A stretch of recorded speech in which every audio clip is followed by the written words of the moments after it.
औज़ बिल्लाहि मिनश शैतानिर रजीम। स्टूडेंट, मैं हूँ मोहम्मद अमीन। आज हम चैप्टर 10 से शुरू करने लगे हैं। ये इब्तदाई तौर पर रहता था और गैसोस एक्सचेंज के मुतालिक है और इसे पहले लेक्चर का नाम दिया गया है। और ये याद रखें कि जो आपके सब्जेक्ट में मौजूद है related to plant and human, ये इन दोनों के बारे में है। गैसोस एक्सचेंज प्लांट में कैसे है और ह्यूमन में कैसे है, तो इनके बारे में जानने के लिए आइए अब हम शुरू करते हैं। अलहदा से है बात। आइए गैसोस एक्सचेंज का इंट्रोडक्शन जो है वो थोड़ा सा करते हैं कि गैसोस एक्सचेंज क्यों ज़रूरी है और किस वजह से ज़रूरी है। यहाँ पे एक लफ्ज़ मैंने लिखा है एरोबिक रिस्पायरेशन, और एरोबिक रिस्पायरेशन से आप बखूबी अवेयर हैं और ये 9th क्लास में आप पढ़ चुके हैं कि ये ऑक्सीजन और फूड के साथ ऑक्सीजन ऑक्सीडेशन रिएक्शन होता है। ऑक्सीडेशन रिडक्शन रिएक्शन है और ये सेलुलर रिस्पायरेशन होती है और सेल के अंदर जो है ये वकूफ़ पजीर होता है। और असल में बात यह है कि अगर ये एरोबिक रिस्पायरेशन ऑक्सीजन से होता है तो ऑक्सीजन को कहाँ से लेना है ये भी हम उसके बाद देखेंगे। और दूसरी बात यह है कि अगर ऑक्सीजन इस्तेमाल होती है और ग्लूकोज या फूड जो है वो उसका मॉलिक्यूल जो है जब टूटता है तो वो कौन से अज्जा में टूट जाता है। याद रखें वो कार्बन डाइऑक्साइड और वाटर में टूटता है और उसके साथ ही एनर्जी प्रोड्यूस होती है। ये एनर्जी एटीपी की सूरत में महफूज हो जाती है और जहां इसकी ज़रूरत होती है वो मिलती है। और ये भी याद रखें कि इसमें ये सारा प्रोसेस जो है ऑक्सीडेशन और रिडक्शन रिएक्शन की सूरत में ये कार्बन और हाइड्रोजन का बॉन्ड जो है ये ब्रोक करता है। अब यहाँ पे इस सूरत हाल में जब ये कार्बन हाइड्रोजन का बॉन्ड जो है ये टूटता है तो टूटने के सूरत में कार्बन डाइऑक्साइड और पानी बनता है और उसके साथ ही एनर्जी प्रोड्यूस होती है जो एटीपी की सूरत में महफूज हो जाती है। तो अब हमने देखा कि कार्बन डाइऑक्साइड को कैसे रिलीज किया जाएगा, वाटर को कैसे रिलीज किया जाएगा और ऑक्सीजन को कैसे लिया जाएगा, यही मैकेनिज्म है और इसी के बारे में हमने गैसोस एक्सचेंज का तबादला यानी गैसेस का तबादला जो है ये कैसे होता है। बायोकेमिकल ये रिएक्शन है, याद रखें बायोकेमिकल रिएक्शन की सूरत में तो ये रिएक्शन जो कि सेलुलर रिस्पायरेशन होती है और सेल के अंदर वकूफ़ पजीर होता है, एरोबिक रिस्पायरेशन है, ऑक्सीडेशन रिडक्शन रिएक्शन है और बायोकेमिकल रिएक्शन इसको कहते हैं। और oxygen is taken from the environment, oxygen environment से ली जाती है और carbon dioxide must release into the environment और एनवायरनमेंट में कार्बन डाइऑक्साइड को रिलीज किया जाएगा। तो जाहिर है कि इस सारे प्रोसेस को हम ब्रीथिंग कहते हैं। अब ब्रीथिंग जो है, एक तो पहली बात तो ये है कि अब फिजिकल प्रोसेस पर ये गैसोस एक्सचेंज दरअसल फिजिकल प्रोसेस है और उसके बाद मैकेनिकल प्रोसेस जो है ये भी इसे आप कह सकते हैं कि ये एक मैकेनिकल प्रोसेस है। और मैकेनिकल प्रोसेस कैसे है इस बात का भी आपको समझ आ जाएगी। इनवॉलंटरी ये प्रोसेस होता है यानी खुद ब खुद होता जाता है और से ये इंटरकॉस्टल मसल्स का ये कंट्रैक्शन की वजह से होता है और डायफ्राम की कंट्रैक्शन की वजह से होता है, इसलिए हम मैकेनिकल प्रोसेस कहते हैं और ये फिजिकल प्रोसेस भी है। नाउ थोड़ी सी और डिटेल को देखते हैं। The process of the gaseous exchange. अब ये प्रोसेस जो है taking in oxygen from the environment, environment से हमने ऑक्सीजन को लेना है और releasing the carbon dioxide from the body in the environment. अब हम देखते हैं कि ये respiration involve the two process mechanical और बायोकेमिकल रिएक्शन है। फर्स्ट द फिजिकल, इससे पहले मैं आपको बताया फिजिकल प्रोसेस मैकेनिकल प्रोसेस भी कहलाता है और ब्रीथिंग इसको कहते हैं। लेकिन बायोकेमिकल रिएक्शन जो है ये सिर्फ और सिर्फ सेल के अंदर वकूफ़ पजीर होता है जिसे ऑक्सीडेशन रिडक्शन रिएक्शन जो है वो कहा जाता है। ये इस लिहाज से जरा इस बात को भी देखिए, ये हमारे पास एक स्ट्रक्चर जो है ये लीफ का बना हुआ स्ट्रक्चर है, और इस स्ट्रक्चर को जब हम देखते हैं तो देखिए ये ऊपर यहाँ ये क्यूटिकल है, और क्यूटिकल के नीचे जो है ये अपर एपिडर्मस है, और इसके नीचे जो है ये पैलिसेड मीजोफिल सेल्स मौजूद हैं, और ये नीचे स्पॉन्जी मीजोफिल सेल जो हैं ये मौजूद हैं। स्पॉन्जी मीजोफिल सेल जो हैं, अब उसके साथ ही आप देखते हैं कि स्पॉन्जी मीजोफिल सेल्स के दरमियान एयर स्पेसेस मौजूद है, और ये एयर स्पेसेस जो हैं आगे लोअर एपिडर्मस के दरमियान जो है ये स्टोमेटा मौजूद है, और ये स्टोमेटा जो है इसके गार्ड सेल मौजूद हैं। एक इसका गार्ड सेल जो है वो इस तरफ है और एक इस तरफ है, और ये टर्जिडिटी की वजह से ये ओपन हो जाती है, स्पोर जो है ये ओपन हो जाता है, स्टोमा ओपन हो जाता है, और गैसोस एक्सचेंज वकूफ़ पजीर होती है। और गैसोस एक्सचेंज में सबसे ज़्यादा जो जिस बात को मतलब रवा रखा गया है, जो हेल्पफुल हो सकती है, वो स्पॉन्जी सेल्स के दरमियान जो एयर स्पेसेस मौजूद है। नाउ अब हम प्लांट के अंदर मुकम्मल तौर पर पढ़ने वाले हैं गैसोस एक्सचेंज इन प्लांट जो है। आप ये देखते हैं कि प्लांट के अंदर 9 ऑर्गन्स और इनके कोई ऑर्गन्स नहीं है, 9 ऑर्गन सिस्टम, और ये भी आप जानते हैं कि प्लांट के सिर्फ 2 ऑर्गन सिस्टम है जिसको रूट एंड शूट कहा जाता है। ये 2 ऑर्गन सिस्टम जो हैं वो कंसिडरेशन में आते हैं, और इस लिहाज से हम ये कह सकते हैं कि every cell of the plant body exchanges the gases. तमाम प्लांट का बॉडी सेल जो है वो अपने तौर पर गैसोस एक्सचेंज करते हैं, और with the environment by its own ये लिखा हुआ है, ये exchange the gases with the environment by its own, ये अपने तौर पर करते हैं।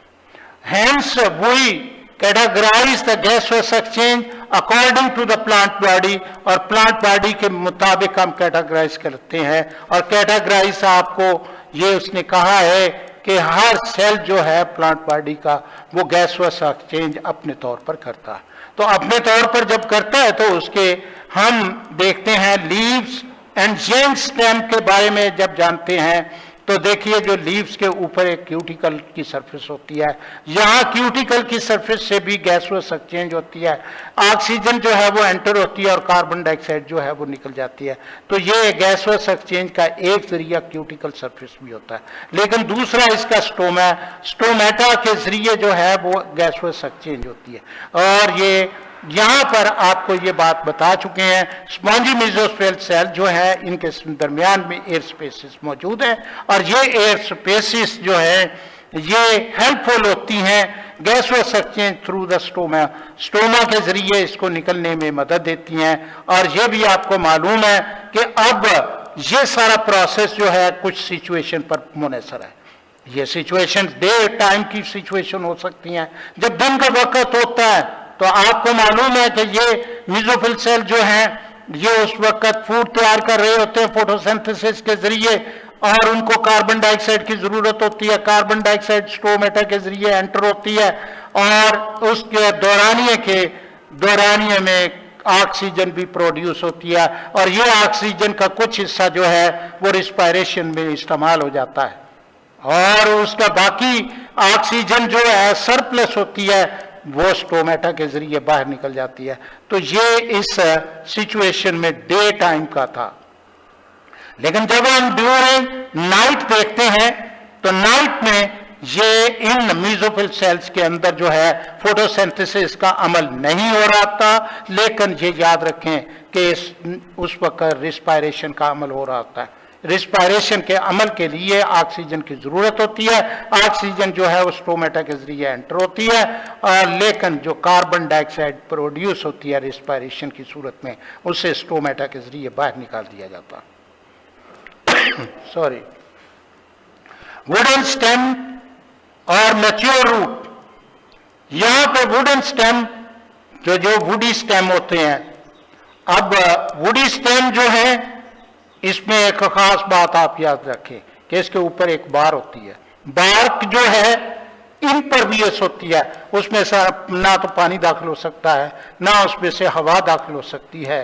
तो इम्परवियस होने की वजह से ये, और मैच्योर होती है रूट भी, और रूट का भी सेम जो है इसी तरह ये इम्परवियस होती है। लेकिन वहां पर कुछ पोर होते हैं, वो पोर जो है उनको लेंटिसेल्स कहते हैं। उन लेंटिसेल्स के जरिए, उन लेंटिसेल के जरिए ये गैसोस एक्सचेंज होती है।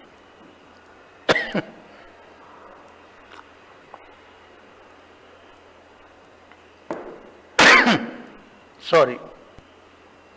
नाउ अब हम एक और पार्ट की तरफ आते हैं। तो यंग रूट होती है, यंग प्लांट होते हैं, और उनकी रूट जो हैं वो किस तरीके से गैसोस एक्सचेंज करती हैं। और ये भी याद रखें कि जो सॉइल पार्टिकल्स होती है उनके दरमियान एयर मौजूद होती है, उसमें ऑक्सीजन भी मौजूद होती है, उसमें कार्बन डाइऑक्साइड भी मौजूद होती है। कार्बन डाइऑक्साइड, आप ये जानते हैं कि कार्बन डाइऑक्साइड जो है वो यंग रूट जो है ये सिर्फ रिस्पायरेशन का अमल होता है, ऑक्सीजन की जरूरत होती है, वो अपने एपिडर्मस सेल के जरिए ऑक्सीजन को ले लेते हैं। ये सेल से ही सेल के जरिए ये लेते हैं और सेल मेम्ब्रेन के जरिए ले लेते हैं, और कार्बन डाइऑक्साइड को उन्हीं सेल मेम्ब्रेन जो कि एपिडर्मस की होती हैं वहां से निकाल देते हैं। यहाँ एक और जो जिसके हिसाब से हम पढ़ रहे हैं, जिस कैटेगरी के हिसाब से पढ़ रहे हैं, वो एक्वेटिक प्लांट है। एक्वेटिक प्लांट पानी में होते हैं। जो पानी के प्लांट हैं उनके लीफ के जो उनकी ऊपर वाली सतह होती है उसके ऊपर स्टोमेटा सबसे ज्यादा होते हैं। और ये याद रखें, प्लांट में आमतौर पर स्टोमेटा जो है उसकी निचली सतह पर होते हैं, लेकिन एक्वेटिक प्लांट के लिए जो है ये इनकी ऊपर वाली सतह पर ये स्टोमेटा ज्यादा होते हैं। और ये पानी में डूबे होते हैं, और पानी के अंदर जो है वो कार्बन डाइऑक्साइड भी मौजूद होती है और ऑक्सीजन भी हल होती है, सॉल्युबल होती है। तो ये जब उन्हें ऑक्सीजन की जरूरत होती है तो ऑक्सीजन जो है वो पानी के जरिए हासिल कर सकते हैं, और कार्बन डाइऑक्साइड की जरूरत है तो वो उससे हासिल कर सकते हैं। कार्बन डाइऑक्साइड को अगर उन्होंने पानी में निकालना है तो पानी के जरिए। ये गैसोस एक्सचेंज पानी में बहुत आसानी के साथ जो है सर अंजाम पाती।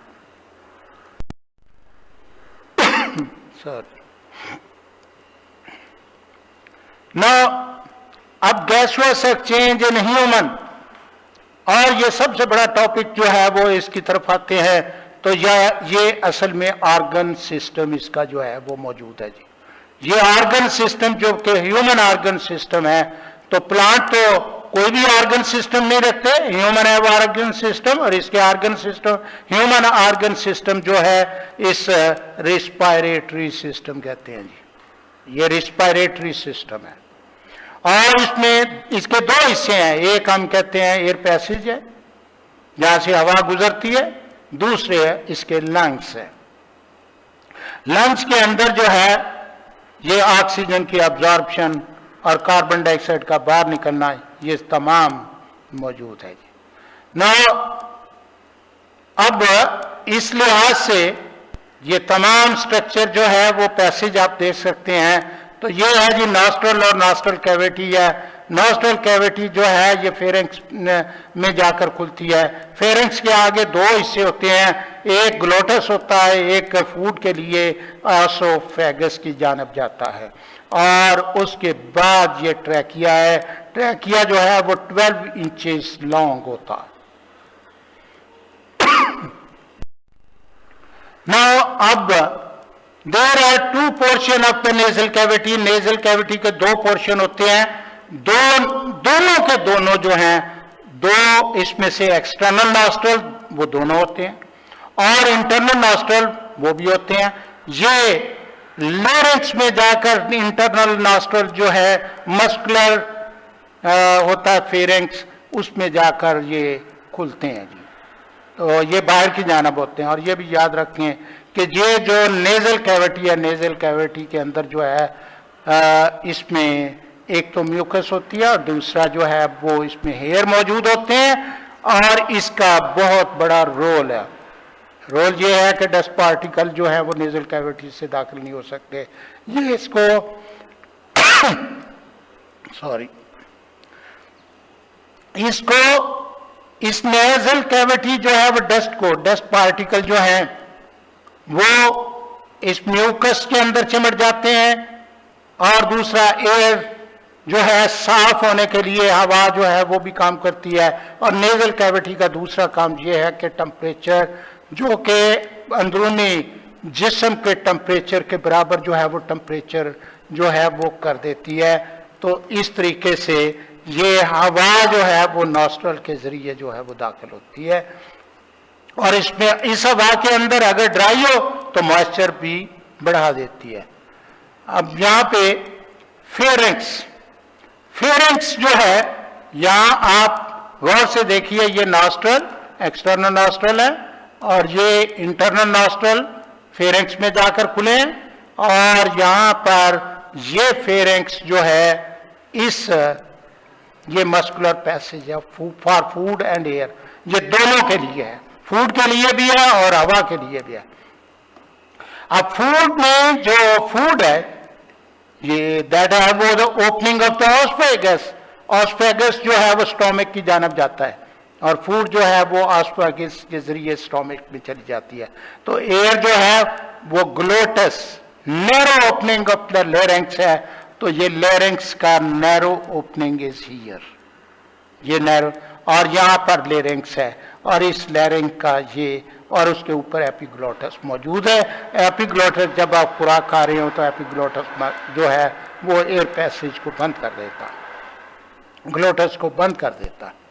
तो नाउ अब हम आगे चलते हैं तो देखते हैं कि लेरिंक्स जो है कार्टिलेजनस, ये पेयर ऑफ फाइब्रस बाउंड है, फाइब्रस बैंड जो है यहाँ पे, और इनको वोकल कार्ड भी कहा जाता है, और ये वोकल कार्ड जब हवा उनमें से गुजरती है तो वाइब्रेट करते हैं, और वाइब्रेट करते हैं तो हवा साउंड प्रोड्यूस होती है, हवा के गुजरने से साउंड प्रोड्यूस होती है, और इस तरह हम बोलने का काम जो है वो सिर्फ लेरिंक्स से लेते हैं, और जिसे कंट्रोल करने के लिए हम दांतों और अपने जबान और होंठ से काम लेते हैं।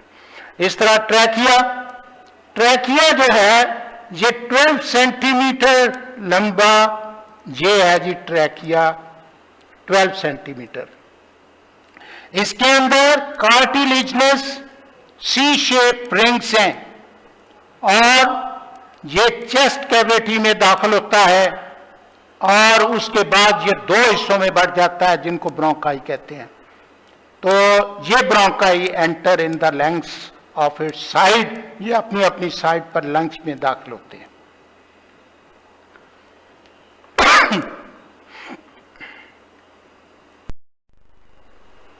नाउ अब हम आते हैं लंग्स की जानब। तो लंग्स को भी each bronchus continue dividing make the several fine tubes bronchiole बनाते हैं जी। अब देखिए ये ब्रोंकस है, ये दोनों, और ये ब्रोंक्यूल्स, यहाँ पर नेटवर्क जो है वो पूरे का पूरा बना हुआ। दूसरा ये बात है कि थोरैक्सिस कैविटी जो है उसमें ये पेयर ऑफ लंग्स जो है वो पड़े हुए हैं।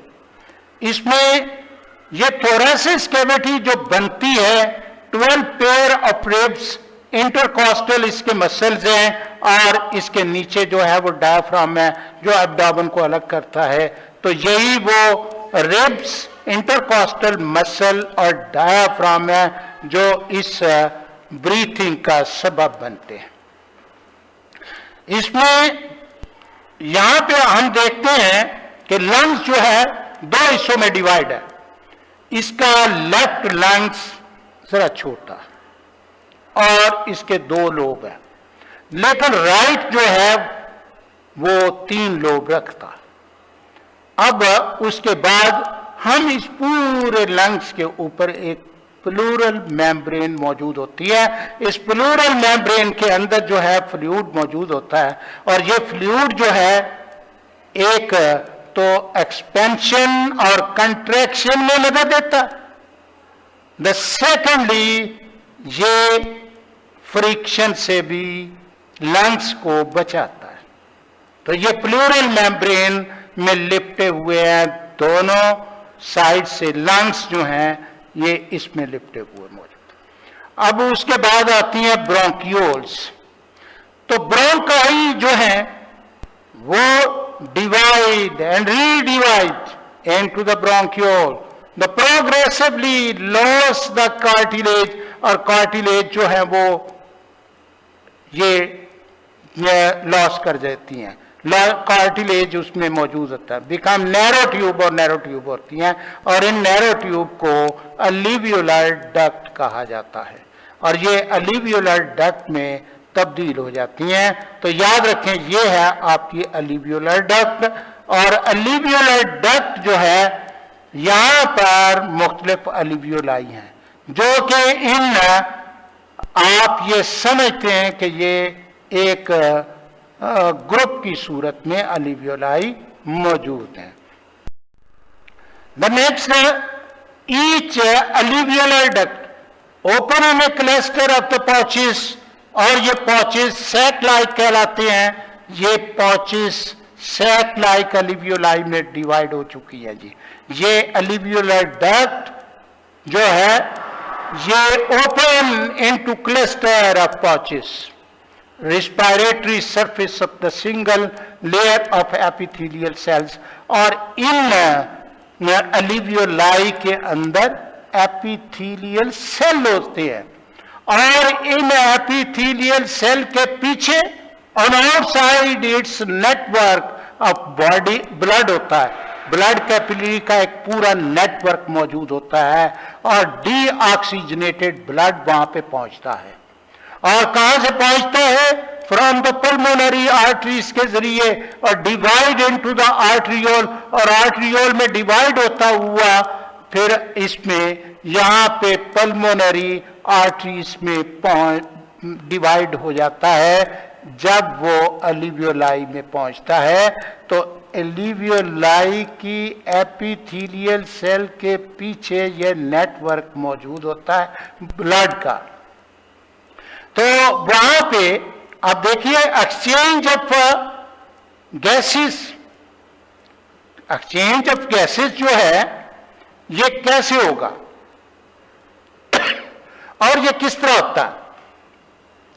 देखिए, गैसेस एक्सचेंज के लिए जो रूल है वो ये है कि जब अलिवियोलाई में गैसेस पहुंचती हैं, हवा पहुंचती है, तो इनमें से ऑक्सीजन जो है सबसे पहले एपिथेलियल सेल के ऊपर मौजूद पानी के अंदर, वाटर के अंदर जो है, फ्लूइड के अंदर जो है अब्जॉर्ब हो जाती है। जब ये अब्जॉर्ब होते हैं तो उसके बाद ये एपिथेलियल सेल्स में दाखिल होते हैं, और वहां एपिथेलियल सेल से ब्लड कैपिलरी में चले जाते हैं। और अगर कार्बन डाइऑक्साइड को बाहर निकलना है तो ब्लड कैपिलरी से एपिथेलियल सेल्स में आएंगे, एपिथेलियल सेल्स के बाद एपिथेलियल के आउटसाइड सरफेस पर आएंगे, जो कि फ्लूइड होता है, उस फ्लूइड से कार्बन डाइऑक्साइड बाहर निकल जाती है। तो ये इसका तरीकेकार होता है।